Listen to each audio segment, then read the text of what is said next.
The Great Wall board game. It's a thematic, asymmetric game, a worker placement game, but how do you play the game? We'll come back after a break for a full tutorial of this great game for 1 to 5 players. This video is going to cover the full competitive version of the game. Check out future videos in the series for a full tutorial on how to play the solo and the cooperative game itself. Come on back after the break.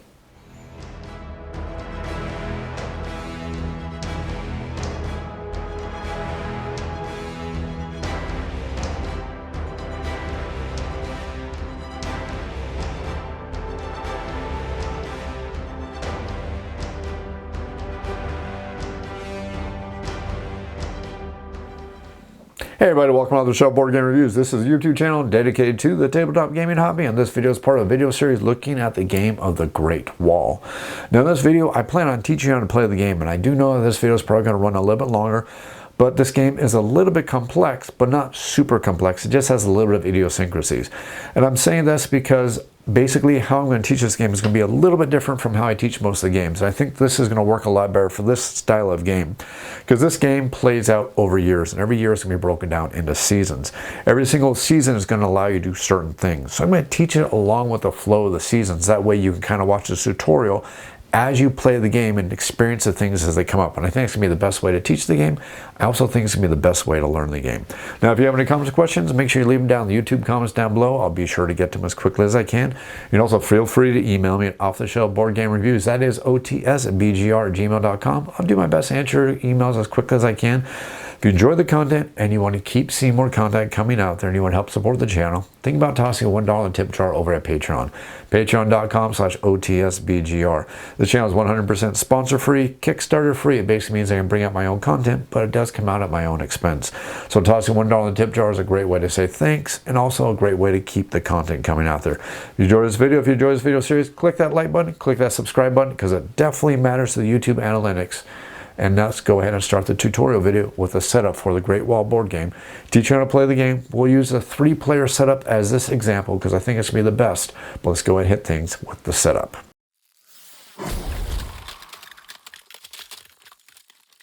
Now to set up the board, the very first thing we need to do is we need to lay out the game board. Now this game board is double-sided. The other side of the board is for the 4 and 5 player. The way you tell the difference is the 3-player and the 2-player side. I should definitely say the 2 and 3-player side shows the number 3 here. The 4 and the 5-player side show the other side. One other caveat, to play the 5-player, you do need to have an expansion. That is allow you to play the 5th clan of the game. Now this game does come in the base box, allows you to play from 1 to 4 players. If you do want to get that 5th player, you definitely want to check out that expansion where it adds in that 5th player clan. Additionally, you want to make sure that you are sorting out all of your components, because all the components, and this is going to be kind of hard to see, so hopefully you'll be able to see this on the camera, but if you look down on all the cards, some of the cards are going to have a symbol on that looks like 2 hands shaking hands, just like this, like this, like this. Maybe. No, I can't do it because I can't shake my own hand. But you're going to see a handshaking symbol. This is going to be on multiple different kinds of cards. You're going to see it on cards that are for the hordes, and you're going to see it for other cards that come in the game. Make sure you sort all the cards, because these cards are for the cooperative version of the game and the solo version of the game only if the cards do not have the symbols on the bottom or on the upper right hand corner, depending on the type of the card. You have the horde cards. You have the challenge cards with the cooperative symbol right up there. You have the tactic cards. And then finally, you have the cards for the Reed clan, which are going to be used in the solo and in the full cooperative version of the game. So these are the cards, and the style of the cards you need to separate. Basically, just look through and find any card that has that handshake symbol on it. If it does, put it off in a separate section of the board, because if you include those in the competitive game, it's going to cause you a couple different problems, and they're not going to be fun problems.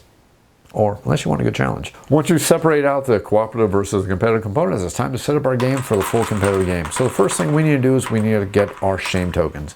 Now the amount of shame tokens we're going to have is the amount of players times 10. So if we have a 5-player game, it's going to be 50 shame tokens, but in our example, it's only going to be a 3-player game. So it does mean we need to have 30 shame tokens. So we're going to just take the stack of shame tokens and just throw it off to the side. That is one of the end game conditions, and they're also negative victory points if you still have them at the end of the game. That'll make sense when I explain it, but do understand that shame pile token is ever completely empty. That will bring about the end game before the timer does run out. There's multiple different ways the game can come to an end though, but let's go ahead and continue with that setup. Next up, we need to take the time tracker, and this time tracker is double-sided. There's a +1 side, that's for the cooperative side. We're playing competitive, so we're going to put it on top of the starting very first year, which is going to be covering the number 3. If we're playing on the 4 or the 5 player, on the other side, we're going to cover the 4 or the 5 to be the start of the year to move for the time tracker.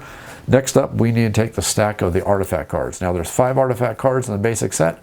We're going to shuffle all 5 of these artifact cards, and we're going to drop 3 of them. Now, these artifact cards are going to be end-game victory conditions that will give us different ways that we can score victory points. The 2 artifact cards that we do not use are going to be removed from the game. We're only going to have these 3 that are going to be in the game that we're doing. In this case, it's going to be the jewel, it's going to be the stone, and it's going to be the bow. All worth extra victory points for us if we meet the requirements. At least meet those requirements very, very well for those extra victory points. Next up, every single player needs to get all their components that are going to be in their clan's sign. So for the Dragon Clan, we want to take our Dragon Shield. We want to make sure that we take our Dragon Command cards. There'll be 6 command cards for every single one of the players. And then we want to take all of our units that we will use. Our Clerks, our Spearmen, our Crossbowmen, and our Cavalrymen. We're going to take all these and we're going to put all these over off to the side in our play area because these are all of our resources, plus a couple more resources we're about to get. Now our player shield is double-sided. On the back side, I was going to tell you how to do advanced actions, various different command cards, what they do, and it also explains the shame tokens. And the front side of it has some really cool artwork. Basically, what we are going to do is we're going to use this to protect our amount of resources from us that we're hiding. So the other players do not know how many resources we have. So we're going to hide our resources, which is going to be an unknown quantity that the other players don't know. That's the use for the shield, but beyond that, it's just really cool for the nice artwork. Next up, we need to take the Horde deck. So we're going to shuffle this Horde deck, and it's going to be a deck of cards that are all double-sided. The back side of these cards have a couple things I'll go ahead and point out to you really, really quick. First thing is it's going to have a location for shame tokens. That makes sense in a little bit. It's also going to show you the location where the prior drawn card is going to go in the track here. We have these various different sections for the Great Wall right here. This all makes sense when we get to that part of the board. Just understand these cards are double-sided. We're going to take this deck of cards, we're going to shuffle it, and then we're going to start off with a certain amount of hordes based on the current player count. So for a 3-player count, we're going to start with 3 hordes, 4-player count, 4 hordes, and a 5-player count, we're going to start with 5 hordes. If you're playing the game as a 2-player competitive game, the 2-player game does come with a dummy player, so it effectively is a 3-player game. So even in a 2-player game with a dummy player, we're still going to start with 3 hordes. And we're going to fill these up from left to right, saying that this is the top of the board, and you can read that because you can see how the board is organized. You see how the numbers and everything is organized. This is the top of the board, this is the bottom of the board, that's the right side of the board, this is the left side of the board, so we're going to fill from left to right. So based on the number of players, we're showing a 3-player game, so we'll draw 1, 2, and 3 hordes. Now understand, all these horde cards are going to come with special abilities. I'm not going to take the time to explain all these special abilities. That's going to drag this video down way too much, especially since you can just read these and figure out them pretty darn easily. But there's a couple things to understand. These are wound locations. Anytime you put a soldier on there, or if you put a wound token on there, it's going to cover up one of these wound locations. Once all the wound locations are covered up, that horde is effectively defeated. Not immediately, but it does mean it's going to be effectively defeated. Now, all these different locations are also going to give you resources. If you put a soldier on there, such as a spearman, or you put a cavalryman on top of that, they're going to give you the resources based on whatever it is, either a resource or victory points, dragon heads or honor, which are their victory points. But if you shoot them with a bow, we're going to put wounds on them, which is not going to give us victory points, but it's going to work towards defeating them. Now, wounds can come from your crossbowmen, or wounds can come from your spearmen and your cavalrymen. Even though they attack differently, they both wound these things totally. To finish what we're saying, though, this is a 3-player setup. Now, if we're playing a 4-player setup, now we need to concentrate on what the next card in order is. So to figure out how we put the next card into the wall, we're going to draw it, and then we're going to look at the next card, and it's going to tell us the section where this card is going to go. So we see the 3 sections right here, 1, 2, 3, left, center, right. So this card is going to go in the center if this happened to be a 4-player game. Now, this happened to be a 5-player game, we would draw the next card, the 5th horde that's going to be added, and it's going to tell us the section where it's going to go. In this case, again, it's going to go to the center. But if we continue to look down, we may see right, we may also see left. It all depends on where the cards are going to be. Now, that's how we set up for a 3, 4, and 5-player game. When we set up for a 2-player game, there's going to be one slight difference. The far left side of the board does not exist at all. So what we're going to do is we're going to take these barricades and put 1 barricade in every one of these sections. These barricades are not going to remove it. It effectively takes the whole left side of the wall and removes it completely from the game. And that does mean that the 3rd horde that comes out, since this section does not exist, we're going to look at the next card, But first, we need to make sure we remove all the left Horde cards from the game completely. So let's pretend that's not in the game. I would remove that efficiently to play the 2-3-player game.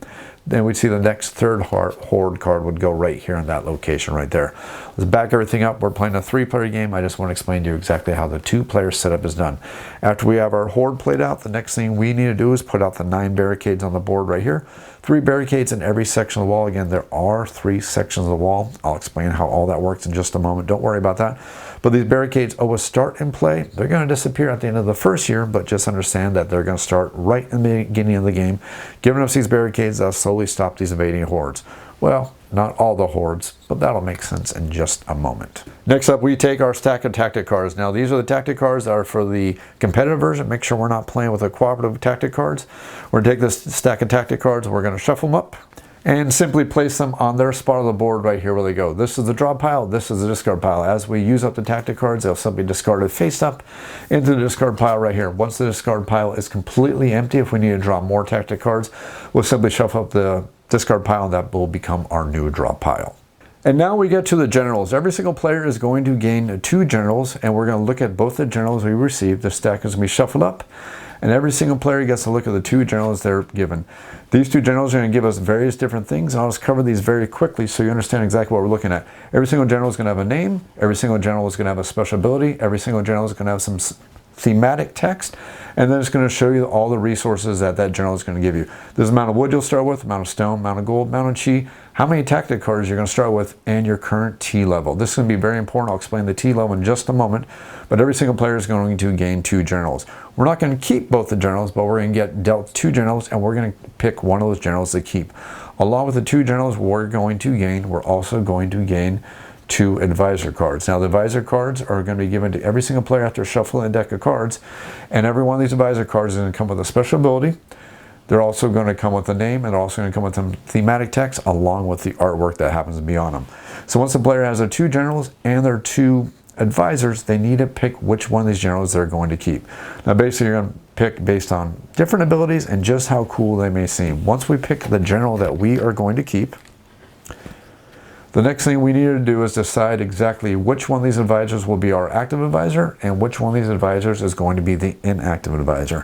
Whichever advisor is going to be the active advisor, we're going to keep face up, and they're going to give an additional power to our general.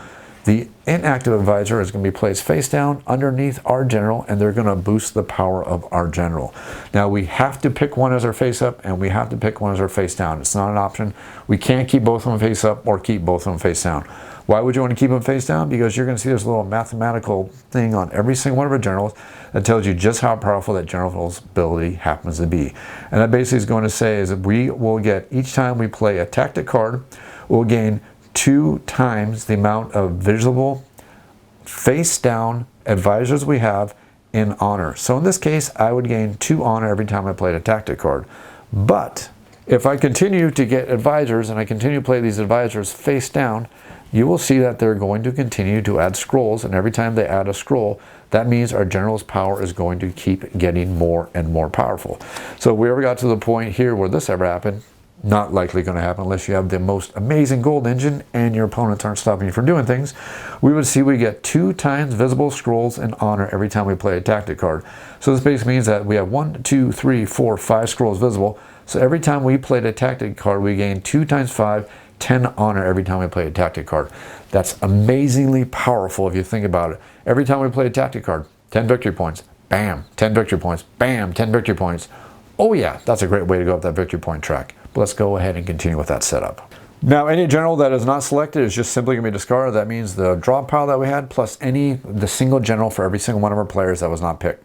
So in this case, we would have the 3 extra generals plus our entire stack of generals that we have right here, which is going to be removed from the game and put back in the box. You won't need it anymore, at least not for this game. Next up, we're going to reveal the 4 starting advisors that the players can purchase from the stack of advisor cards that were not dealt out to all of our players. And we're going to lay out 4 of these advisor cards along this track right here. Now you're going to see some arrows down here on the bottom of the track. That's going to be very, very important when we get to a part of the year where we're going to refresh the advisor track. Do note that we see 2 sections right here which are going to show the discard symbols, and we're going to show 2 symbols right here showing that the track is going to continue down that way. The rest of the advisor cards are not placed out. We simply place them off to the side within convenient location for all the players to access when we need to continue to fill up this row. Next up, every single player is going to take their stack of current clerks that they have. Every player starts with 8 clerks in the game, 3 of which we're going to place on this section of the board right here.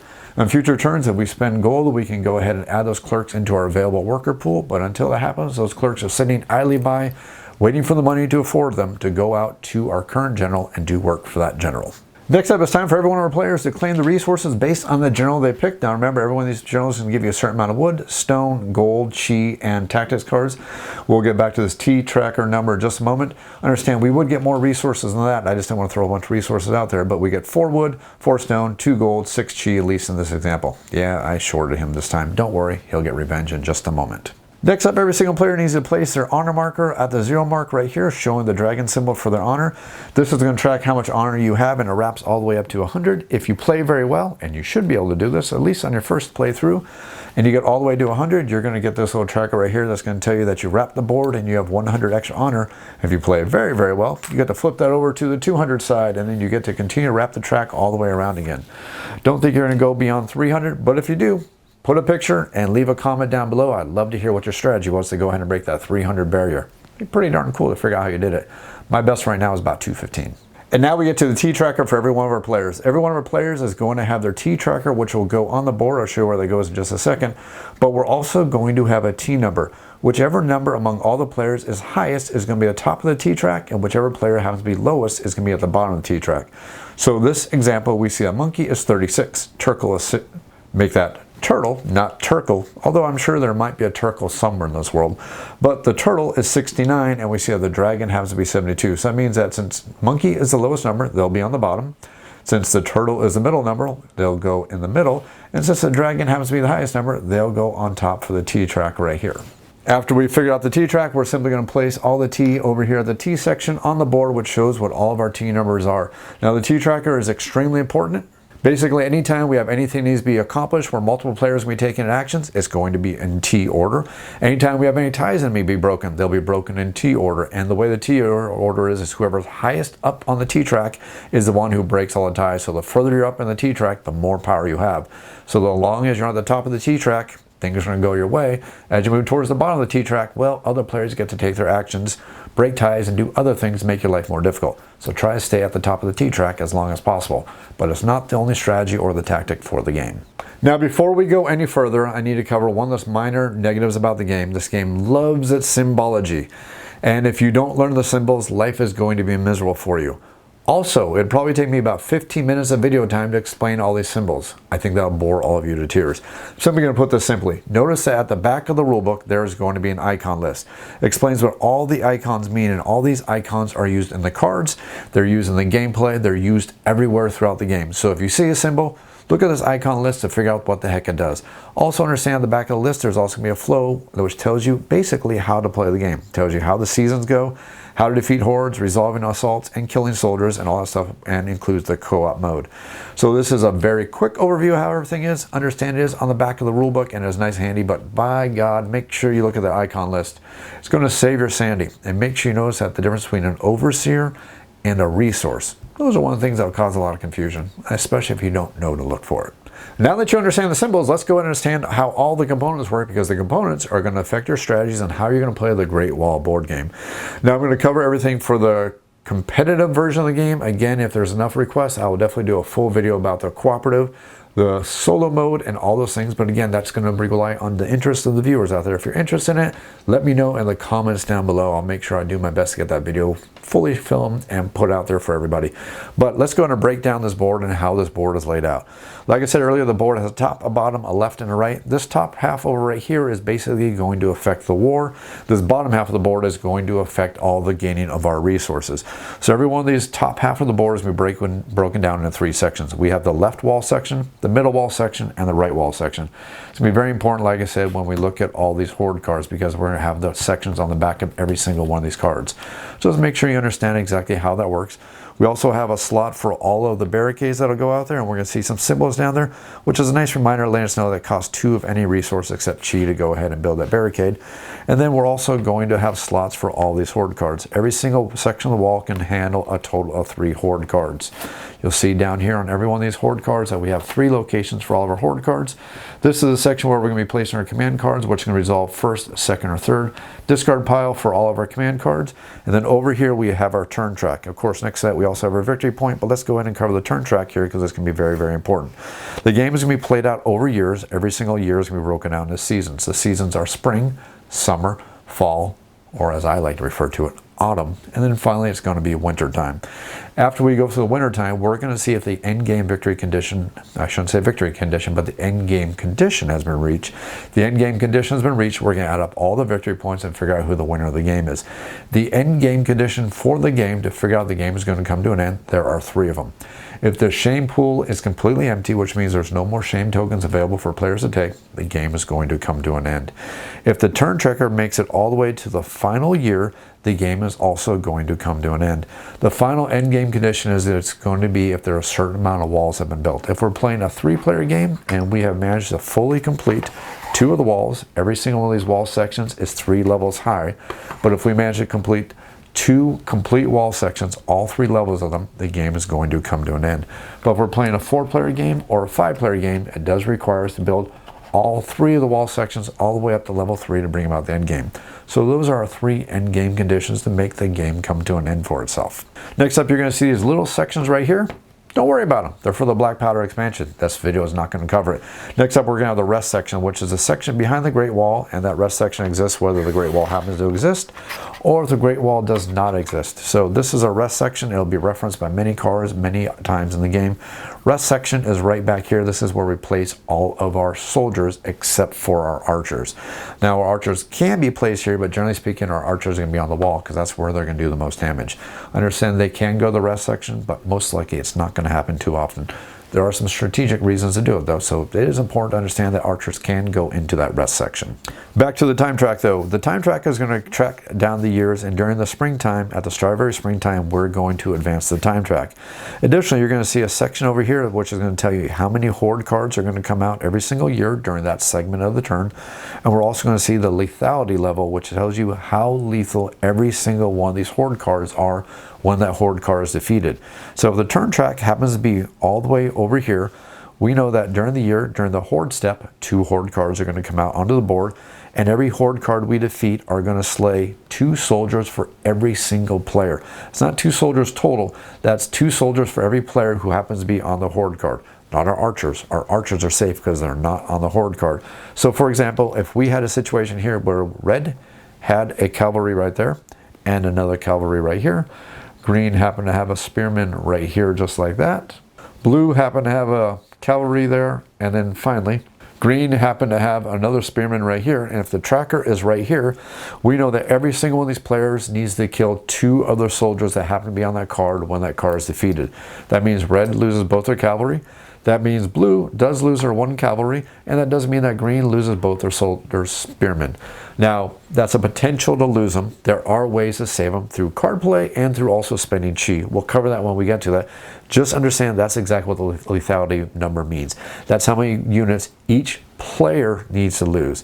Now, if we have this little example, just to make sure I make this super duper clear for everybody so there's no mistakes, we had a situation here where the red player happened to have an archer up here, and the green player happened to have an archer up here, just like that. And then finally, the blue player also happened to have an archer here like this, and we still need to kill 2 units.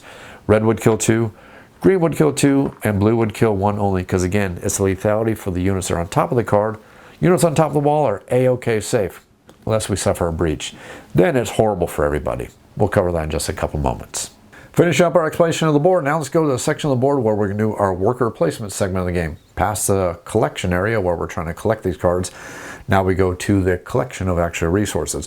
The bottom half of the card is, or the board, is where we're going to actually start getting resources and going to various different locations. Now there's multiple different locations in the game. We have locations that have red circles. We have locations that happen to have green circles. Now there is a difference between these kind of locations. Green circles will always activate as long as there happens to be at least 1 clerk at that location. Red circle locations will only activate if all red sections happen to be full. Now there's actually a command card that will break this rule, so understand there are different ways that it can actually break that rule. But do understand that a location that is not full is not going to activate. Our red location that is full will definitely activate, and every single green section will activate. It doesn't matter how many clerks happen to go there. Now, the nice thing about the green section is you can have multiple clerks at a green section, so red could be there, green could be there, blue could be there, and you know what? Red could decide that they just don't want to be lonely, and they can even send multiple of their own clerks to that location. Totally legal, but when it comes to these sections with the red circles, there is a maximum amount that can be there, and it's first come, first serve. And if somebody gets their clerk there before you, you can't put your clerk there. And if that location doesn't fill up, it's not going to give any resources, at least not unless we play some special cards. So let's go ahead and cover these locations. But before we cover these locations, I just want to point your attention one other thing. You're going to see this little yellow flag here, which conveniently matches the shame tokens. I'll explain to you why that is so important when we get to the actual fall step of the game. But understand that any location with a flag is going to be a shame location. Not all locations have these shame flags. Pay very close attention to that. So the first location we're going to have is we will have the tea house. Now the tea house is going to affect all the turn order, and it's going to make a huge difference when we need to break ties or various different things happen. Next up, we have the War Academy. Now the War Academy allows us to move soldiers from different rest areas or from different tower locations to a different location. We'll explain how that works when we just explain how to activate that location. Next up, we're going to have the barracks. The barracks is where we are going to hire units. Now the amount of units we're going to hire is based on the amount of clerks we send to that location. So if we happen to send one clerk there, we will get to hire one spearman or one crossbowman or one cavalry person. If we send multiple clerks there, that's how many total units we can hire. We can hire the same or different. So if I have two clerks, I can hire two spearmen or one spearman, one archer. You get the basic idea here. Now there's a card that allows you to break that rule, but just understand the amount of clerks you have there is the amount of times you can do that. Next up, we are going to have the warehouse. Now the warehouse is basically connected to this section right here where we're going to build different things such as the Great Wall segments, where we're going to build barricades, and also where we're going to gain some honor. Now the Builder's Camp has a nice little reminder here that for every single clerk you get to do the action here of either building a wall section or of building a barricade. Now your clerk cannot order multiple levels to be built. You have to build one level and one level at a time only. But if you did have multiple clerks there and you had a whole bunch of resources, you can definitely build multiple levels of the wall section there. So per clerk allows you to build every one of these things. So one clerk is one barricade. One clerk could also be a wall section, or two clerks can be two wall sections or two barricades. There's a nice little reminder down here below reminding you that the amount of resources it costs is going to be based on something based on right here. To build the first layer of the wall is going to cost you 5 resources. To build the second layer of the wall is going to cost you 10. Third layer is going to cost you 15. It's also going to raise up the defense. I'll explain how all that works, but it's also a little question mark there to remind you that the amount of resources spent is the amount of honor it's going to give you. But it's not going to be the amount of resources you spent, because any resources that happen to be in the warehouse will be spent to help build any of these things before your personal resources get to go off. How does that work? Well, let me show you. Let's say, for example, the warehouse happened to have 5 resources in it right now, and you sent your clerk over to this location to go ahead and use this location. You decide that you want to build a wall section. Well, building the first level of the wall we see costs 5 resources of any kind. It can be either gold, it can be stone, or it can be wood. It can be any one of those resources. We're perfectly fine with it. The amount of resources we'll spend will come out of the warehouse pool first, and then we get to build the first layer of the wall. The nice thing about that, though, is that since 5 resources were spent, 5 honor is going to be gained by us, but it doesn't have to be honor gained by the resources we spent. So even if we had a warehouse that had 3 resources in it, we spent 2 of our own resources, we're still going to gain 5 honor. Another reminder is that barricades cost 2 resources and they're going to give you 2 honor. Basically a shorthand way to remember this. The amount of resources paid for that section is how much honor you're going to gain. The next section we have is going to be the lumber mill. That's where we're going to get lumber. I know it makes a lot of sense. Next thing we're going to have is going to be the quarry, where we're going to, the quarry. I'll learn how to pronounce sometime today, but the quarry where we'll get rocks. Also kind of makes a lot of sense. Next up, we will have the location, which will be the gold mine. I bet you can guess where we get at the gold mine. It's probably going to rhyme with gold. Next up, we'll have the temple, and the temple is where we're going to gain chi. The areas down below is where we can put our overseers, and our overseers allow our clerks to work harder, but our overseers are also going to give us resources. I'll explain how that works when we get to the summertime. But just understand that the way an overseer works is the overseers will be your soldiers. You're not going to put clerks in those locations. You're going to put soldiers into locations to become the overseers. The trick to remember is that you are limited on your resources. You only have so many spearmen, only so many cavalry, and only so many archers. Once you put them in a location, become an overseer, you can't switch them out, you can't take them out, you cannot do any kind of switching or trading of any kind. Once they become an overseer, they are an overseer for the rest of the game. Now the overseers can continue to level up, becoming more powerful, giving you more resources. I'll explain how all that works in a little bit. But just understand that once an overseer is locked in a location, they're locked there permanently, and you're only allowed to have one overseer per location. So I cannot have 2 overseers in the lumber mill. I can only have 1 overseer there, 1 overseer in the quarry, 1 overseer that happens to be in the gold mine, and then I can also, if I really, really wanted to, I can have an overseer in the temple. Allows me to gain some extra resources. Finally, we get to have the Emperor's Embassy. In the Emperor's Embassy, we can gain our clerks back by spending gold, and we can also purchase advisors. Now remember, when we purchase an advisor, we're either going to take them for their special ability, or we're going to place them face down underneath a general to take the scroll, which is going to increase the power of our general.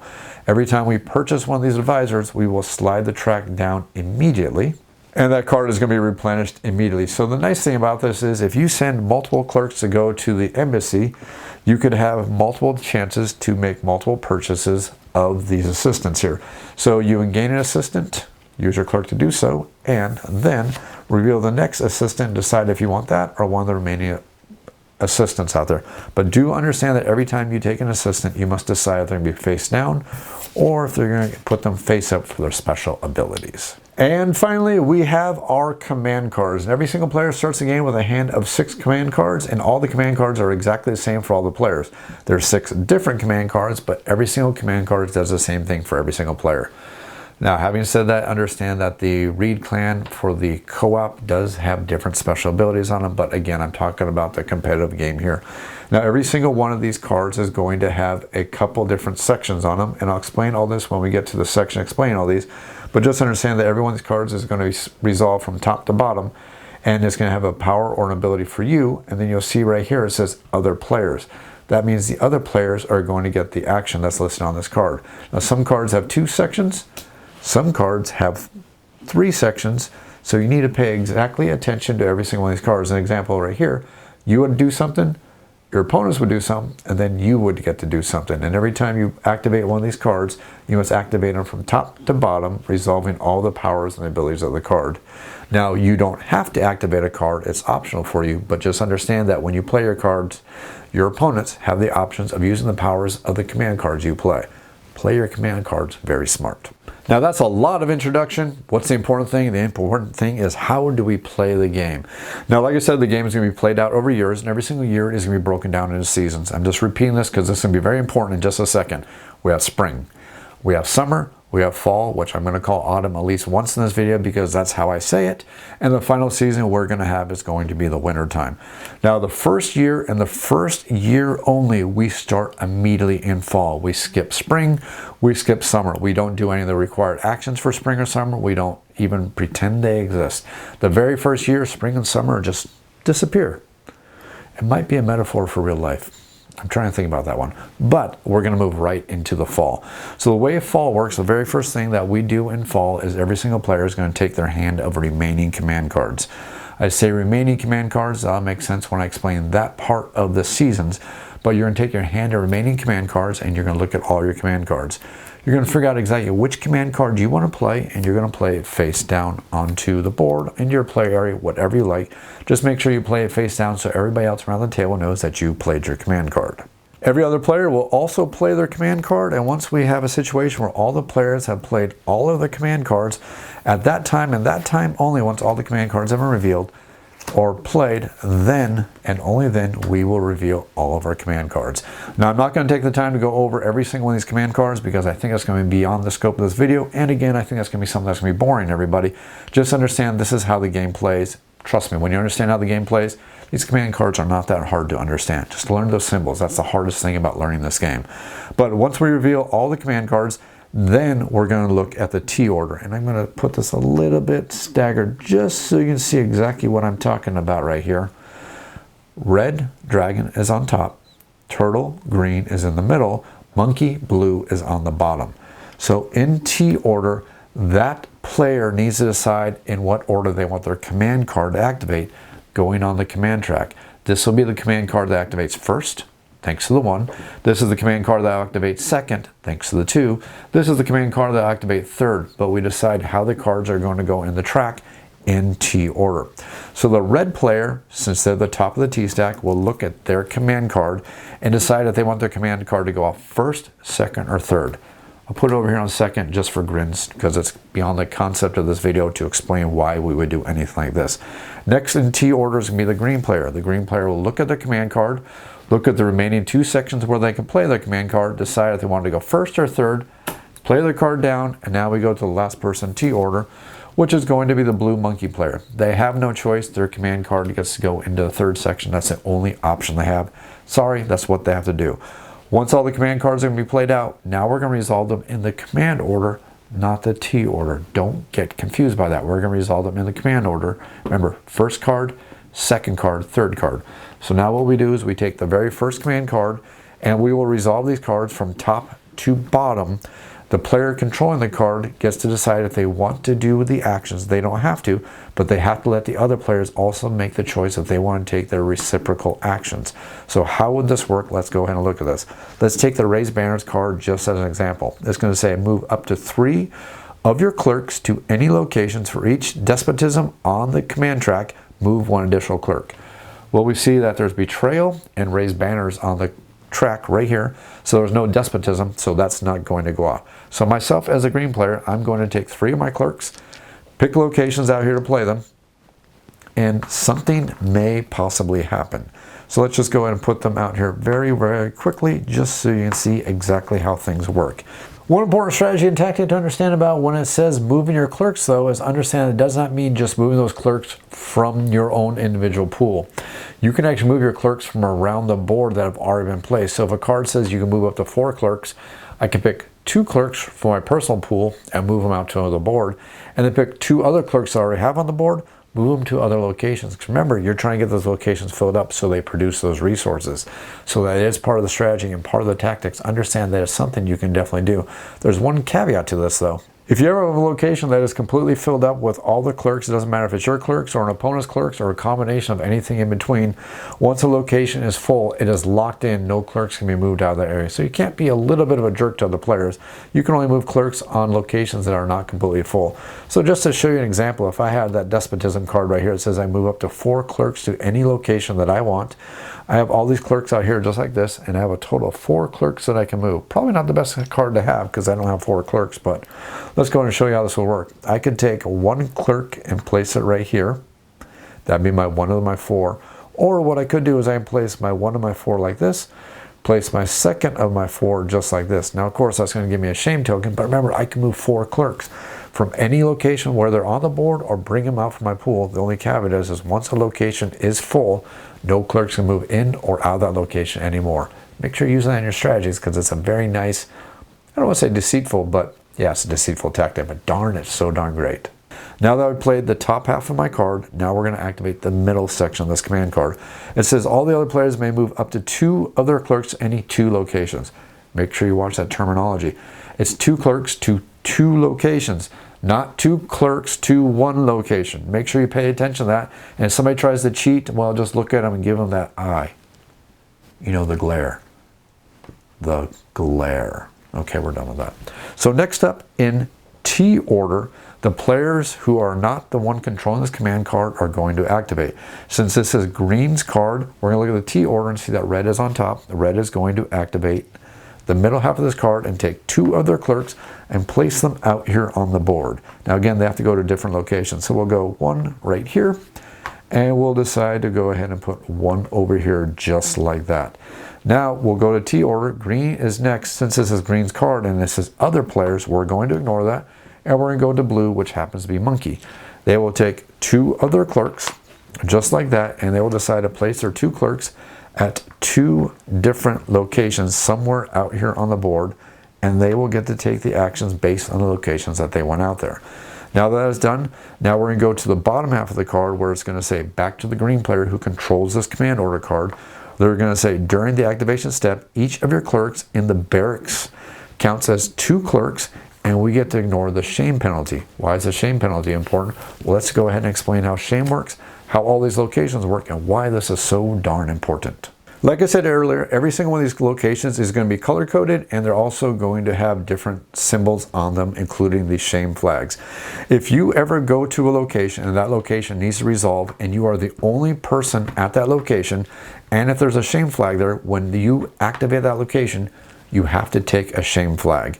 Now, these shame tokens can be purchased off for 2 chi at a later phase of the game, a later season, but for every one of these shame tokens that you have at the end of the game, you're going to lose 5 points if it happens to be underneath one of your soldiers, or if it happens to be on top of one of your horde cards. It is not going to allow that horde card to score any victory points at all. Now, the nice thing about the horde cards are they can hold 2 shame tokens. So once you got a shame token on it, you might as well put a second there, because if you put a shame token underneath one of your soldiers, that soldier is worth -5 victory points in the game. So make sure you don't let these shame tokens stack up, because it would be, wait for it, shameful. To answer your question, I hear you groaning all the way over here. I really do. Now that we have solved all the parts of this card right here, what we need to do is the person who controls this command card gets to resolve all eligible locations that can be resolved in any order that they want. Now, that's very important. That means the green player can pick this location activate, this location activate, or this location activate. And why would you want to do it in certain orders?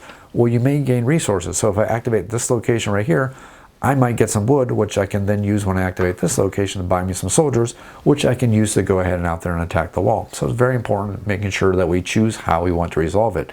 But we can only resolve any location that is green, or we can only resolve any location that is full. So this location right here, which is going to be the lumber mill, since there's only one clerk and all the circles are not full, cannot activate.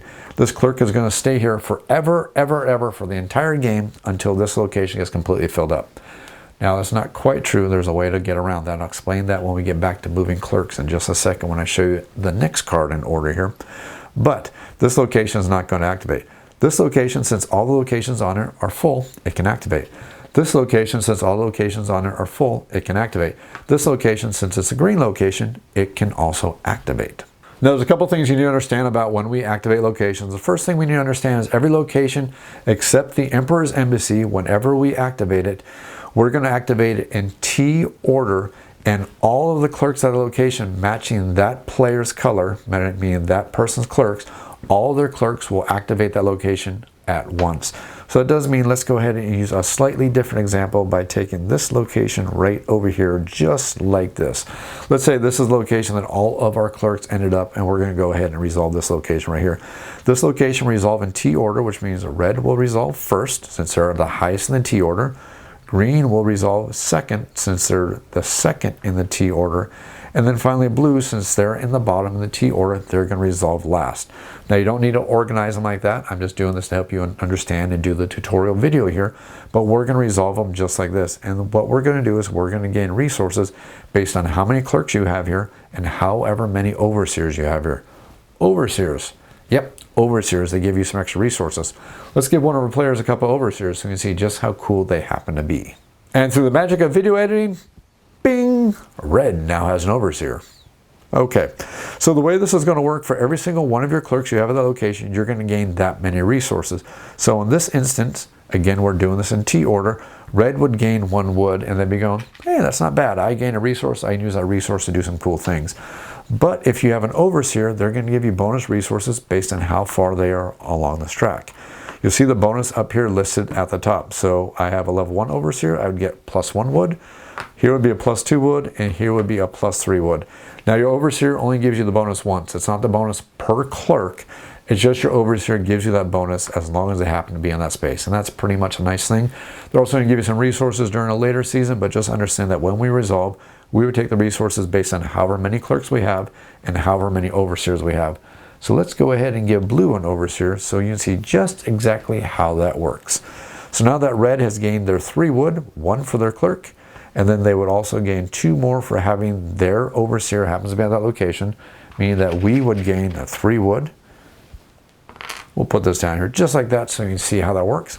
Next up, green gets to gain some wood, and since green is the only person there, they will gain 1 wood. Not a lot, but hey, it's better than nothing. Finally, we get to go to the blue player. Blue has 2 clerks and 1 level 1 overseer. 2 + 1 is 3, so now we get to gain 3 wood for the blue player. Once all the players have gained all the resources they would get for all the clerks they would have at that location, each player in T order now gets to decide if they want to upgrade their overseer. Now, if they don't have an overseer on there, then the upgrade cost is going to be the cost listed right here. But if they want to upgrade to the next level, they pay the cost into the next level. So if Red wanted to upgrade their overseer from level 2 to a level 3, it would cost them 4 chi. You'll see every single different overseer location has different requirements. The quarry requires wood to upgrade. The gold mine requires stone to upgrade, and finally the temple requires gold to upgrade. So first, Red would decide if they want to spend 4 chi. If they have it to spend, then they may if they want to. If they don't want to, they say, no, I do not want to.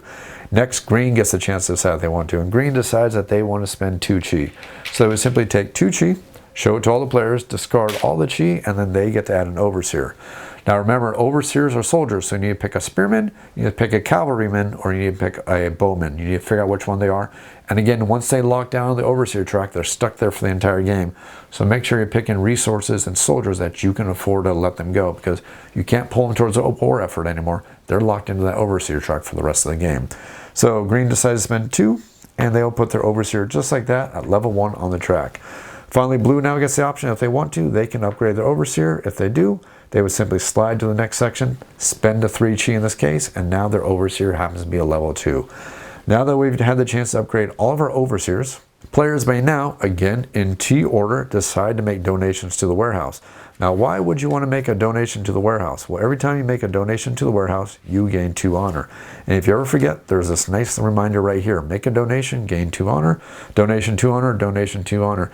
Do note that you cannot donate chi. I guess you cannot give away goodwill and build great walls or barricades. Goodwill does not make defenses, apparently, at least not in the Great Wall. Again, though, we need to make sure that we're doing this in T order, though, and every single player needs to make their choice in T order. So Red could decide to donate 1 resource and 1 resource only.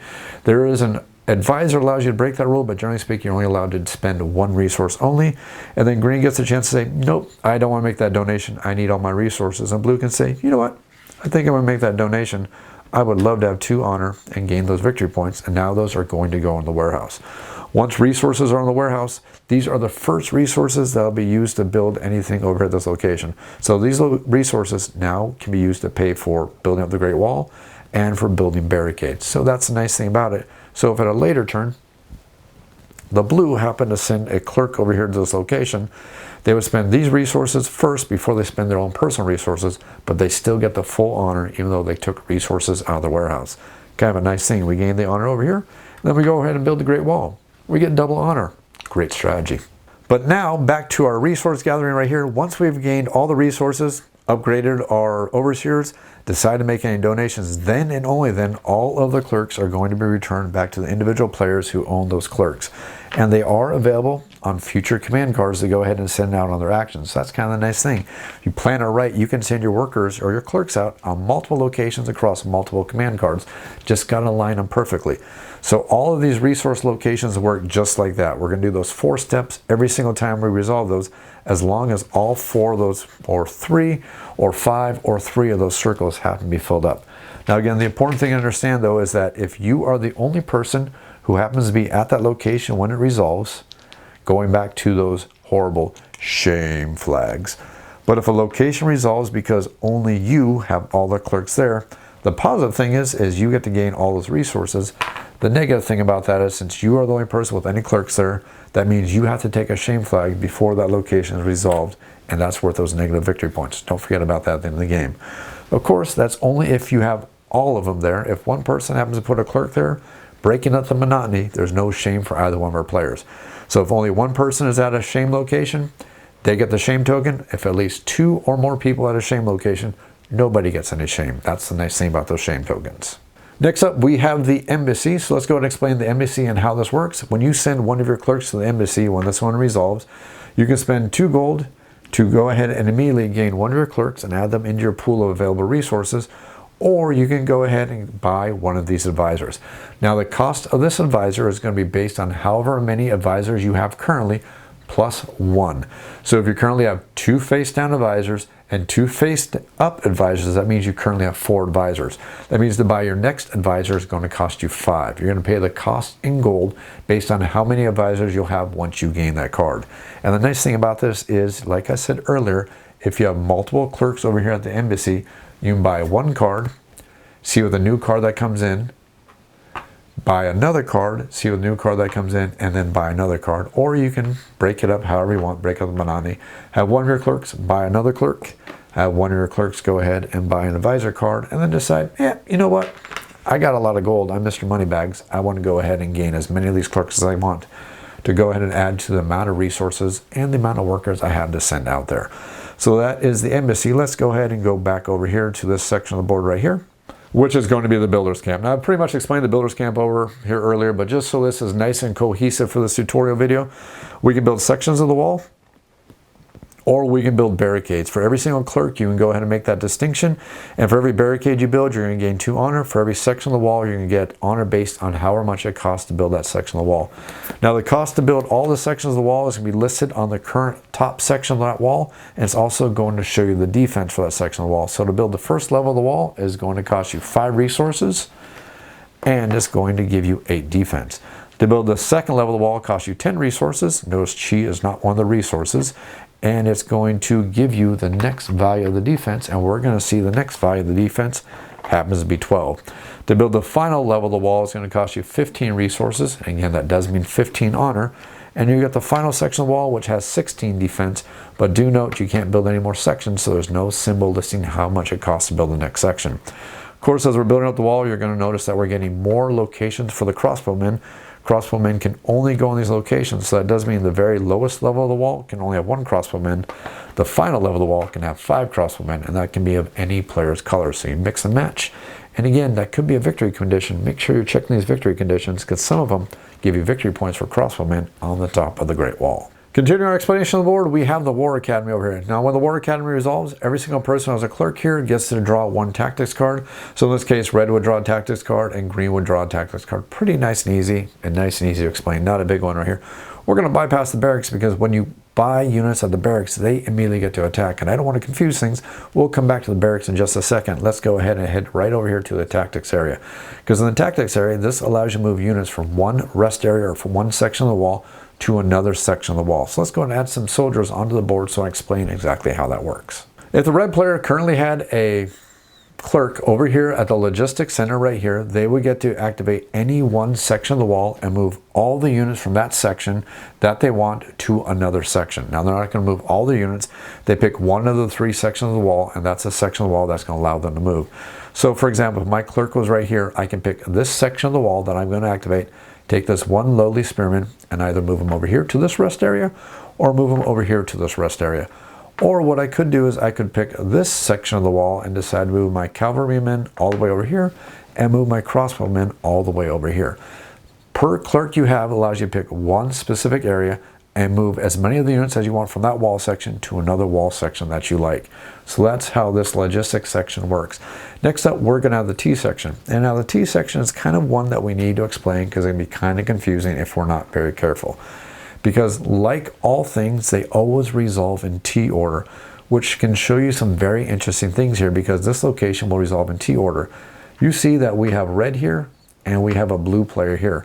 So the way this would work is that whenever you resolve this section, you, per clerk you have here, get to move up 1 level on the T track. If you fill up both of the sections or completely fill up the section, you get to move yourself all the way to the top of the T track. It doesn't matter where you're at.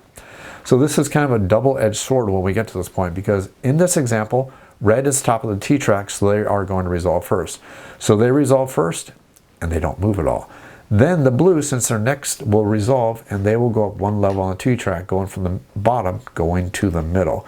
So it's not always great to go there if you're the top of the T track already, but it can protect yourself and make sure that you don't lose too many spaces by doing something that's not smart. So if we had a different example where we have green all the way on the bottom, and they decide to send both of their clerks to this location, since they now are on that location, they would go all the way from the bottom all the way to the top, putting red in the middle and blue now on the bottom. Now in all future turns, unless this changes, green activates first, red activates second, and then finally blue activates last. Now let's go ahead and head over to the barracks and explain exactly how the barracks works, because now this is a really important thing. Whenever you go to the barracks, for every single clerk you have this location, unless you play the Raise the Banners card, which doubles the strengths of your clerks. But for every clerk, again, in T order, so in this case, red will go before blue since we did change our T order, you get to buy soldiers. Now you can buy spearmen, you can buy crossbowmen, and finally you can buy cavalry. The cost is going to be listed right over here, and it's going to show you which kind of soldier you're going to gain. So let's say, for example, that we have the green player here, because we're using the green player's tactics card, and we'll start with them first. Let's go ahead and give them 2 clerks, just so you can see exactly how this is going to work. So the green player, resolve in T order, can spend as many resources as they want to get as many soldiers as they want, as long as they have the resources to do so. So that does mean they could. In this example, since we played the raised banner, that means we can summon or recruit up to 4 soldiers. So let's pretend we had all the resources to do this. We built 1 cavalry, 1 spearman, 1 crossbowman, and we decided to build another spearman.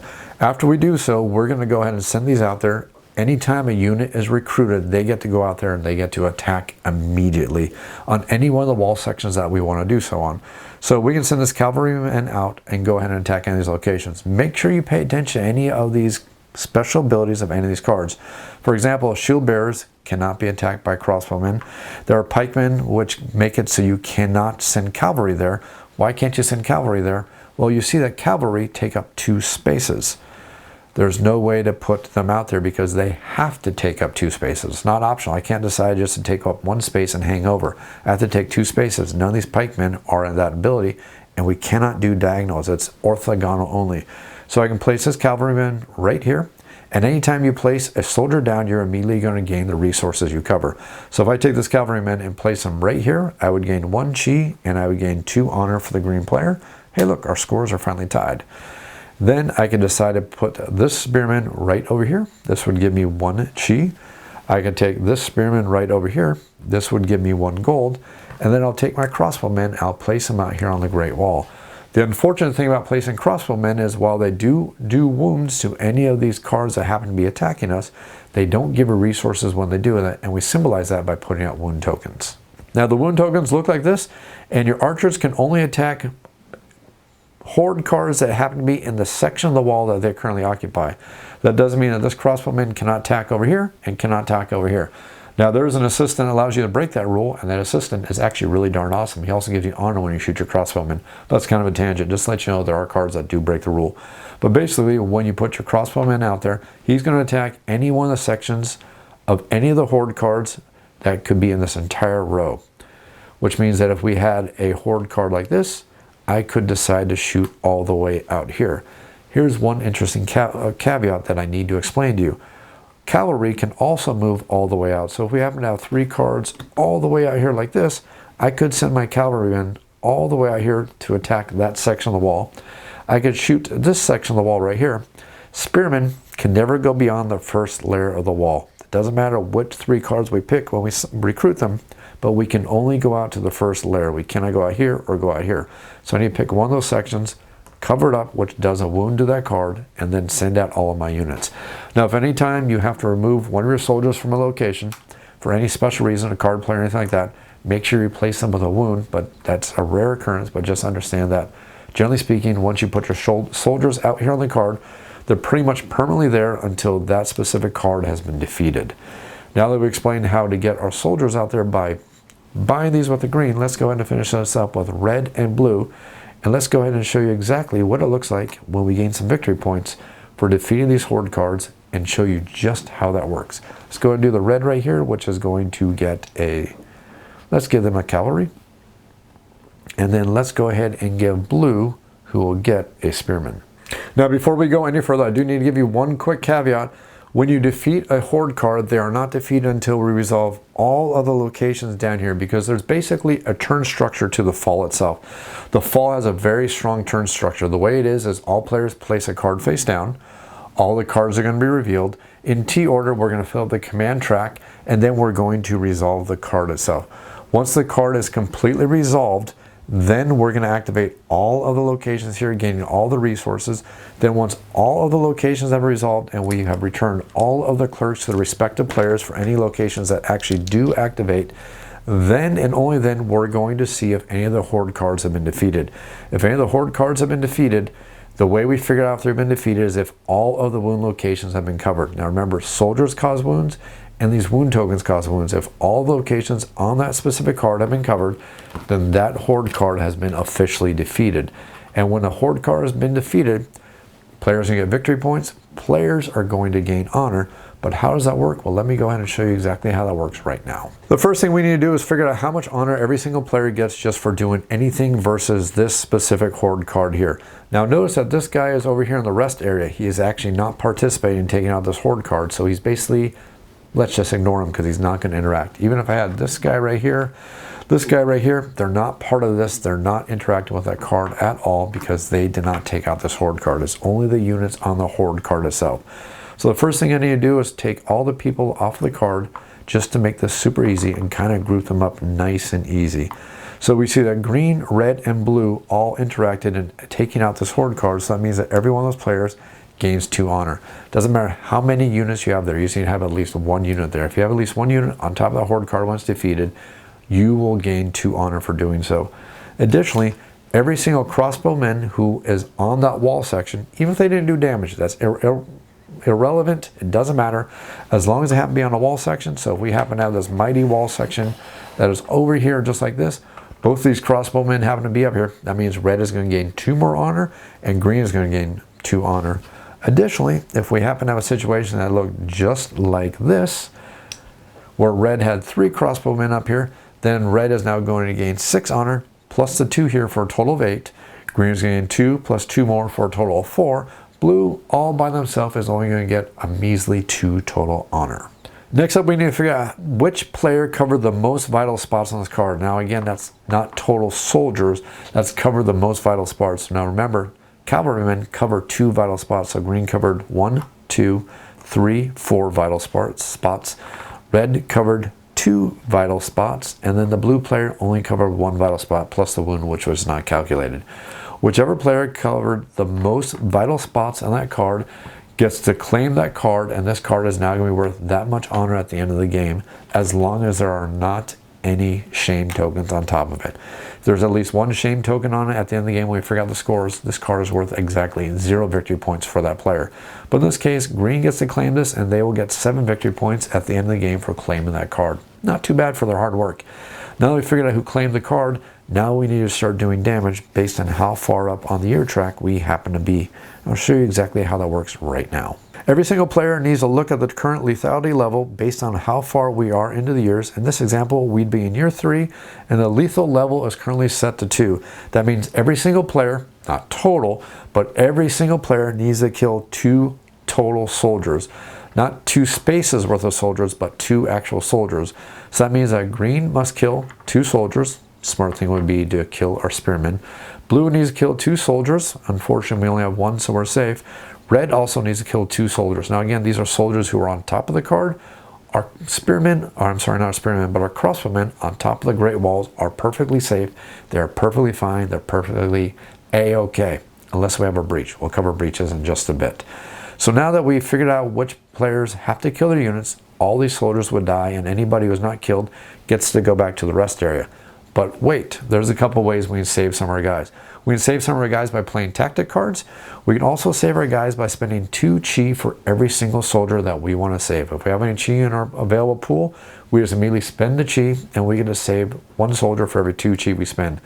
So if red happened to have 2 chi, and they needed to assign 2 kills, they would assign the 1 kill to the 1 unit that they have, because that's all they have. Then they spend 2 chi to go ahead and save them, and it goes back in the rest area. Blue doesn't have any chi at all, so their spearman dies. And now the green player does have chi. They have a lot of chi. Let's say they have 8 chi. They will decide to spend 4 of the chi to save 2 of these soldiers, which will go all the way back into the rest area. And that's how we figure out how to defeat a unit. This will be very important during this step, and it's also going to be important in the next step, which is going to be the winner step. But let's go ahead and finish a couple of these betrayal cards just to continue to show you how this works. Now that we're done with taking care of this command card right here, we will simply go ahead and resolve the next command card. Again, we will resolve from top to bottom, doing everything it happens to do for all of our players. Then finally, the last command card is also going to be resolved, and we'll do exactly what that command card says. And that's how we will go ahead and finish out the fall or autumn Now we get to move on to winter. Before we move on to winter though, there is one command card I definitely do want to explain to you because it's going to be important to understand how this card works, and that's going to be the attack order card. Now the attack order card actually allows us to send out our units from the rest area and also have our archers go out there and attack, and that's very, very important. So the attack order card here says basically you can reveal, gain some free spearman units, some extra spearman units possibly, and then you get to do an attack action. Now what it means to do an attack action, now with a little bit more of an exciting board, is you get to pick one section of the wall and all of your units in that section of the wall get to attack. So that means that all your units in the rest area get to come out from behind the rest area and go out there and attack that, any of the horde cards that happen to be in that area. So let's go ahead and reveal one more just for fun. So we can send out our cavalrymen to go out here, gaining 2 honor and 1 wood if we decide to do so. We can send out this spearman right here to give us a gold. We can send out this spearman right here to give us 2 honor. We can have this spearman go out here and gain us 2 honor, and then we can have all of our archers attack be 1, 2, 3. That would do 1, 2, 3 damage. That would allow us to go ahead and defeat that pikeman. And that is how an attack action works. You get to take all of your units that are currently on top of the wall and all your units that are currently in the rest area, and they all get to attack. Understand your units that are already on top of cards, they don't attack again. Basically, once units are already on top of a card, think of it as like a set collection mechanic. All you are is just collecting that set of things by covering up those individual sections. Once they're there unless something kills them. So you pretty much ignore the fact that they don't attack anymore. Only thing that attacks are the things that are in your rest area, and your archers get to go ahead and attack again. That's how the attack command works. It's really important to understand. Now let's go ahead and slide things into the winter. Winter time, that wonderful time when the Mongol hordes try to burn down our great walls, tear down our barricades, and make our life difficult. During the winter step, this is where the bad things start happening to all of our players. This is a time where if we didn't work cooperatively to take out these hordes, now they get to enact their revenge upon us, and it's going to cause us all great shame if we don't manage to stop these Mongol hordes. Let's go and show you how this works step by step. The first thing that's going to happen during the winter time is starting with the left side of the wall section and working our way down to the right is we're going to activate all the archers. Now remember, everything always happens when it needs to be broken by ties. It's going to happen in the T order. So starting from the left side, we see that we have green and red at this location, or I should say turtle and dragon. That means that the turtle player is going to activate their archer first. So they're going to take their archer and they're going to shoot at a certain section of the wall. So they get to pick any section all the way through these 3 different sections. Remember, archers can hit all 3 of the sections. Cavalry can hit all 3 sections. And finally, spearmen can only hit the first section, but that's for the normal attacks, not for this section, which we're talking about right here in the wintertime. Let's not confuse things. So let's go ahead and start with the green player who gets to pick any one of these hordes, and they get to shoot at it. Remember, when you shoot, you simply cover with a wound token. You do not gain the reward for doing so. So you don't gain the resources, and you don't gain the honor for doing so. Next up in T order would be the red player, and they decide that they definitely want to take out this pikeman, because if they do so, they're going to gain victory points, because anything that we defeat in this section, just like during the fall step where we defeat hordes during the fall step, we're still going to resolve these cards in the exact same way I explained in the fall step, and if we defeat any of them, we're going to gain those victory points. So in this case, red would definitely gain 8 plus 6 is going to be 14 victory points for taking out this card. 6 for the value, plus 2, plus 6 more. So that's going to be a lot of victory points. So make sure you know that we're still taking out these enemy hordes during the winter time right here. So now we're going to move to the next section. In this case, and the blue is the only one who has any archers here, they will decide to shoot at any one of these wall sections. And then finally, we'll move over here to this section right here where green will decide to shoot at any one of these wall sections. Again, when we shoot at it, we don't gain any resources. We just cover it up, causing wounds to that horde. Next up, like I said, we're going to defeat the horde cards. You already know how to do that, so I'm not going to explain that a second time, because you can go back in the video and look how that's going to happen. Any hordes that are defeated, the ones behind them are immediately going to advance and take their spot. And now in future turns, this spot is definitely available to our spearmen, not our overseers, but just trying to show you the spearmen can now attack them, because that horde has moved up on future years. Next up, for any undefeated horde cards that happen to be out there, we're going to resolve from left to right. They now get to attack the wall sections. Now remember, every barricade gives 2 defense. Every wall section has their posted defense that's available to them, and we're going to compare the total attack power of all the horde cards that are in that section versus the total defense of that section. Now remember, defender wins ties here, so in this case, the leader says that the defense of this wall section is going to be cut in half. So the total defense of this wall is going to be, I forget if this affects barricades. let's see, the defense value. So we would have 16 plus 6 is 22. Cut in half would be 11. Then we're going to take the total attack power and compare that towards that total wall section. 2 is not greater than 11 because it has to be greater than, so nothing's going to happen here. Let's go and move over to this section right over here. We're going to look at these cards. Arsonists say that we're going to disregard any barricades. So our total attack power here is 12 versus a defense of 0 because they ignore barricades, so we are going to have a breach here. Next up, we're going to come over to this section right here. Our total defense is 6. No special powers to worry about here, but the total attack strength is 8. 8 is greater than 6, so we're going to have a breach in this section. So we have a breach here, and we have a breach here. Let's go in and cover how breaches work. The first thing that's going to happen anytime we have a breach, and let's go and resolve this breach first right here, because it's the first one that's going to occur, but we're going to give 1 shame token to each player for each horde card in that section on which they don't have at least 1 soldier.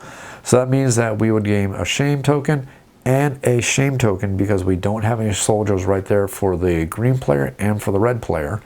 The blue player is also in trouble because they don't have any soldiers on that horde card either. They have a crossbowman back here, so basically we're looking at all 3 of our players are going to get 2 shame apiece. Now if we had a situation where it looked just like this, red would gain 1 shame, blue would gain 2 shame, and green would gain 2 shame in that instance. But that's not the case here. So let's pick up our dominoes right here because that's definitely not the intention we want to do, but let's make sure we get all the shame for our players, and that is going to come out of the shame pool and go directly to those players. Don't forget, every time a player gets a shame card, they must either put it on top of a horde that they have defeated, meaning that horde won't give them any victory points, or they must pick one of the soldiers in their available pool of available soldiers, place them on top of that shame token, and now that soldier is not available to them for the rest of the game until they manage to buy off that shame. They can't use that soldier for anything, can't make an overseer, cannot do anything with it. Effectively does not exist anymore as far as the game is concerned until you buy off that shame. I'll explain how we get to do that when we explain the rest of the seasons. Continuing our example here, all the players in that wall section need to remove all of the archers from that section. They'll be returned to our pool. And then we're going to look at each individual horde card, and we're going to kill soldiers on that horde card equal to the lethality level that's currently out there. That does mean that every player would, in this example, if we're in the 3rd year, that means that every player would kill 2 soldiers on this card, every player. Every player would kill 2 soldiers on this card if they had any soldiers on that card. Again, we can always save them by spending chi. Of course, they would go back into the rest area if we save them. And then if we had any soldiers left over, they would stay on the cards. Do understand that any soldiers that are killed, when we pull them off, we will make sure to immediately replace them with a wound card so we can go ahead and still symbolize that those hordes have taken that damage. So let me go ahead and show you how that would actually work on this card right here so you can see just how this might happen in a real circumstance in this invasion right here. So let's go ahead and work out this part of the invasion right here. Our lethality level is currently set to 2, so that means red and green must kill off 2 soldiers on top of this card. Green picks 2, pulls them off. Red must pick 2. We only have 1, so we're going to pull it off. Now that we pull those off, we will take wound tokens, and we will place those wound tokens on exactly the spaces where we just removed all those soldiers from, so the spaces continue to show that they are actual wounds. Players may then spend chi if they have it available to them to save these units if they can. If they're saved, they go back to the rest area. If they can't be saved, they go back to the players' pools. And then any additional soldiers that we have beyond the lethality level get to stay on that card. So we're A-OK, and that'll work towards the control for that horde card when that horde card is finally defeated. Once we figure out the breach for that section, if we have any additional breaches, we are also going to resolve those. So let's go ahead and resolve this breach in this section right here, just to show you exactly how it would work. Lethality level happens to be 2. These 2 guys would die. I don't have the chi to go ahead and save them. I would put down the wounds on the sections where those guys happen to be on. Our archer would be defeated, go back into the play area for that pool for that specific player, and that'd be the final results pretty much after that breach occurred. Of course, we would also make sure that since only red had a unit there, that means that green, and it also means that blue would gain shame tokens for that breach happening there. That would finish up all the breaches for that part of winter, but winter gets to march on. After we figure out all of the advancing marching of the Mongol hordes, every single barricade in every single area, whether it was taken out by arsonists or not, it does not matter. Every single barricade in all 3 of the wall sections is going to be destroyed at the end of winter. Every winter destroys all the barricades. There's no way to save them unless there's a magic card that you get to play, but they're basically going to be destroyed after we figure out all of the breaches. After the breaches. Don't do it beforehand unless you want to make the game harder on yourself. The game can be hard enough on its own. Please don't do so. After that, now we're going to figure out the game is going to come to an end. Remember, the 3 game ending conditions are now going to be checked. The first one is going to be time. Are we at the end of the year? Have all the shame tokens been removed from the pool, or have a certain amount of wall sections been built up to their top level? In a 3-player game, that means 2 wall sections built up to the top level. In a 4 or 5-player game, that means 3 wall sections have been built up to their top level. If that is not the case, we're going to move on to the next year, and the next year gets to start in the springtime. And don't worry, the rest of the sections are actually pretty darn quick and easy to explain. At the start of the springtime, we're simply going to advance the turn tracker into the next year, and the first thing we're going to do is we're going to start bringing out some more hordes. The amount of hordes we're going to bring out is based on this section of the track right here. So in the first year, we're going to bring out 1 horde. All the way in the final year, we're going to bring out 4 hordes. Now, whenever we bring out hordes, we're going to look to see if the front rows are filled up. If all the front rows are filled up, the next horde card is going to come out based on whatever the next card after the revealed horde card is showing. So in this case, this is our revealed horde card that needs to be added to the board. Do this condition right here. It shows that it's going to go in the far left location, just like that. But let's say we had a situation, let's give a different example right here, which will make a heck of a lot more sense. Let's say this horde card was not here like this. Let's go and remove all these tokens and say this horde card was not here like this. So at the start of the year, we need to add 1 horde card onto the board. We see that there is 1 open horde section, so we fill it from left to the right, making sure we fill up all the front rows. So this horde card simply goes right here, just like that. But if we happen to be in later years, just like this, let's show you exactly how this is going to happen and show you just how nasty this can be when a whole bunch of hordes come out. If we happen to be in the final year of the game, as we show right here, which is going to be the 6th year, which shows that we need to add out 4 hordes onto the board, this is how it might work, and this might show you exactly how a raid can occur. So the very first horde card is going to come out. We're not going to look at the back section of the next card because we have an open front line right here. So we'll simply place it out here like that. That's our first horde that we need to add to the board. Let's go and place these face down just so we can count these very, very easily. Our next horde is going to come out. This will be our second horde, and we'll look at the next card to see where it's going to go because all of our front lines are filled up. So that means that is exactly where our next horde is going to go. That's horde number 2. Continuing on, since now we need to get a third horde card, we will go ahead and draw the next horde, and we'll see that the location of the next horde is going to be based on that. So we'll place horde number 3 right there just like that, and now we need to bring out our 4th horde, and where is that horde going to go? Uh-oh, it shows that this horde needs to go here at this location right here. There's no more room for hordes, so now we have a raid. Luckily, raids are very easy to resolve. Anytime we have a raid, this horde card does not come out. We simply get rid of it and remove it. It's not going to be that big of a deal, except for the fact that now we must remove a total amount of shame tokens from the actual pool of available shame tokens equal to the amount of players that happens to be in this game. So that means in a 5-player game, we're going to pull out 5 of the shame tokens from that pool of available ones, and they're going to go back into the box. Remember, when that shame pool is completely empty, that can bring about the end of the game. So be very, very careful because that's going to be removed based on the current player count. In our example right here, we're playing only a 3-player game, so we'll take 3 of the shame tokens and we'll remove them and we'll add them right back into the box. We're not going to have access to them anymore. Our shame count is quickly, very quickly going down. Now that we've done so, let's go ahead and reveal all the hordes that have decided to attack us. And only thing left to do in the springtime now is to go ahead and remove the far 2 right advisors. Remember, there's a nice reminder right here. Slide our advisors down just like that. And then the only thing we're going to do is fill up the rest of the advisors by filling up the track and adding in the next group of advisors, filling out our track, and that ends our springtime. Next up, we have summer. Now, at the beginning of summer, we're going to gain income based on all the overseers that we currently have out here on the tracks. Not a very exciting overseer track we have going on right now, so let's go ahead and modify this and make it a little bit more exciting. During the summertime, we're going to gain income based on the total amount of income we gain from the overseers that we have actually on the board, and the level of the overseer is going to judge how much income we're going to get. And don't forget, this is actually level of our overseers. Level is going to be very important because there's actually an artifact that references how many levels of overseers you have. I'll show you what that means on the board here right now. So we see over here that green has a level 1 overseer, red and blue have a level 2 overseer, red over here has a level 3 overseer, a level 1 for red, a level 2 for green, a level 1 for blue, and a level 2 for red. We're simply going to look at the level of our overseer, and that's going to be how many of those resources we're going to gain. So these clerks are still here from the prior round because that track didn't get filled up. So they're going to stay there until that track gets filled up. But our overseers, we're going to see that green gains 1 wood, red and blue gain 2 wood apiece. Green and blue gain no stone at all, but red is going to gain 3 stone. Gold of 1 gold is going to be given to red, 2 gold goes to green. Blue gets nothing because he doesn't have an overseer here. Blue gains 1 chi, red gains 2 chi, and green does not have any overseers over here, so they're not going to gain any overseer income because they don't have anything over in the temples. Now, there are some advisors that also give resources during the income overlord step. So understand they will trigger during the overlord step. Some will give you things like, for example, extra tactics cards. So make sure you're paying attention to those and don't lose out on those potential resources that you should be getting.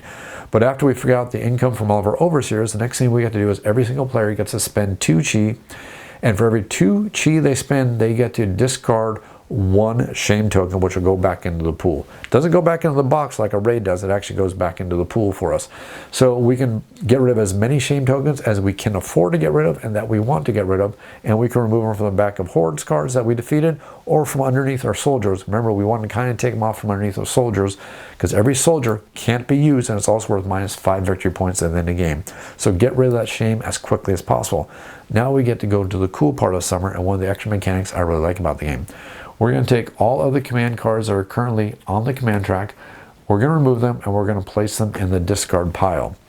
Now, in T-track order, every single player can decide to take back all of the command cards that are in the discard pile or none of them. Not a combination of either one. It's either all the command cards in the discard pile or you take back none of them. Why would you not want to take back any of your command cards?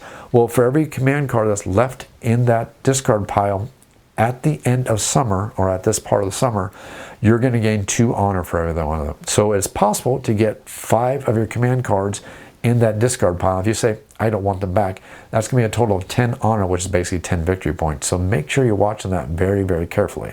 And just to reemphasize, understand this is either an all or nothing. You can't say, well, I'll take back a couple of my command cards and get honor for the command cards I'm not taking back.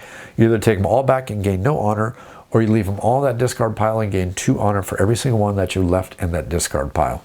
Plan strategy, plan your years very, very well, and you start piling up the cards and also piling up the honor just by standing there and playing very, very smart year after year after year, and also abusing the cards that your opponents play and making sure you're taking good advantage of them as well.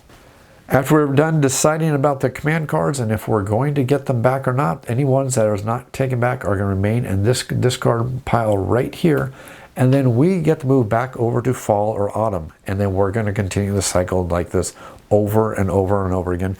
Continue to go through the years until the game comes to an end or until we get to the actual end by going through all the years normally. And then we're going to add up all our victory points. At the end of the game, players are going to gain victory points based on their current level on the track right here. Then they're going to take away all the victory points they have for every single honor or for every single shame token they have. And that cannot take them down below a negative. And we're going to make sure we score the points in this order specifically. Because let's say our score happens to be all the way at 30. Let's say we have 10 shame tokens. That would be 50 victory points we would lose and we go down to -20. We can't go down to -20. We would go down to 0 at that point. After we figure out the shame tokens, now we're going to then, in this order, score victory points for every single one of the Horde cards that we have defeated that we have in our pile over here that do not have any shame tokens on it. If it has at least 1 shame token on it, it's not worth any victory points to us at all. But if it has no shame tokens on it, we will score victory points based on the lower right hand side of the card right here, which will give us the total amount of victory points. Add up all the victory points for all the Horde cards we have. And then once all the players have done that, then we're going to figure out how many victory points we're going to get for every individual artifact. Every single artifact is going to be scored for every single player, and I like to do this in T order because it makes it much more exciting. So in T order, we'd score the bow. Players get victory points based on the requirements for victory points. Then we score the chime. Again, players get victory points. And then finally, we score the jewel. Then and only then, whoever has the most amount of honors will be the grand winner of the game of the Great Wall. Hope you enjoyed the video. I hope you've been enjoying this video series. If you have any comments or questions, make sure you leave them down in the YouTube comments down below. I'll make sure to get to them as quickly as I can. You can also feel free to email me at off-the-shelf board game reviews. That is otsbgr@gmail.com. I'll do my best to answer your emails as quickly as I can. If you enjoyed this video, if you enjoy the content I put out there, think about supporting the channel over on Patreon. Just $1 in the tip jar can help me cover my costs and help keep the channel going strong. No gimmicks, no games, no Kickstarters, no sponsors. It's everything that comes out here on this channel is from my own pocketbook. You can help me cover my costs just by tossing $1 in the tip jar and help keep that content coming out there. If you enjoy this video, if you enjoy this video series, click that like button, click that subscribe button because it definitely matters to those YouTube analytics. And as always, thanks for watching.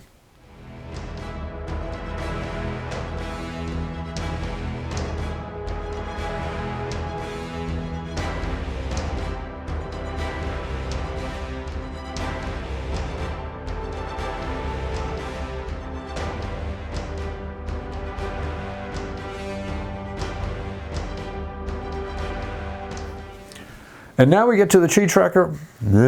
Tree tracker.